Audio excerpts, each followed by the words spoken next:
Afternoon, and thank you, President Kelly, and to all of the members of SEIU, HCII, the brave workers that are literally on the front lines in this fight. And so thank you for your leadership and your commitment to justice.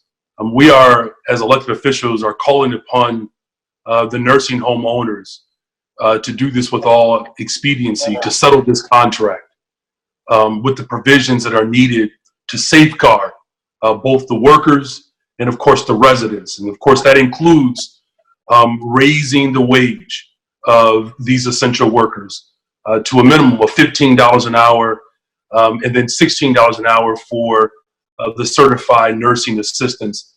We need to make sure that we have hazard pay to get us through this crisis.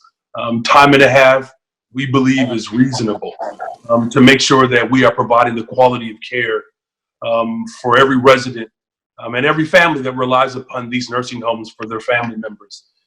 Quite frankly, I find that it's a travesty that these essential workers have to rely upon the minimum wage to go up in Chicago or Cook County in order to get a raise. Workers deserve $15 an hour, $16 an hour for certified nursing assistants who have to have specialized training. What has been coming increasingly clear is that the poverty wages that we are experiencing across Cook County and the state of Illinois, they're contributing to the public health care crisis. It's also contributing to the economic crisis for these frontline workers who are literally giving themselves over and risking themselves in order to make sure that residents are properly cared for.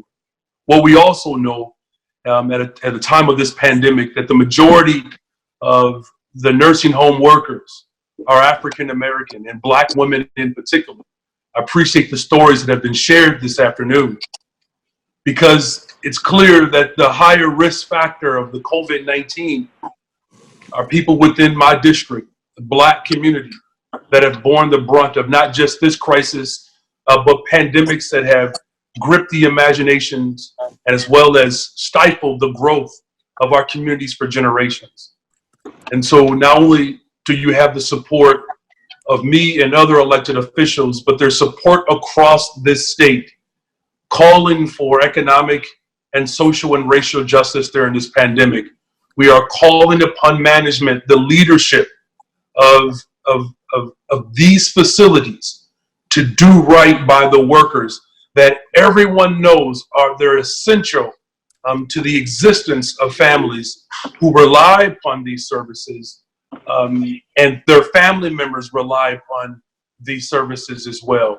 And so on behalf of the 1st District of Cook County and other elected leaders, you have my complete support during this fight. And if we have to take the next step and forego paychecks in order to secure justice for these workers, we will stand with you.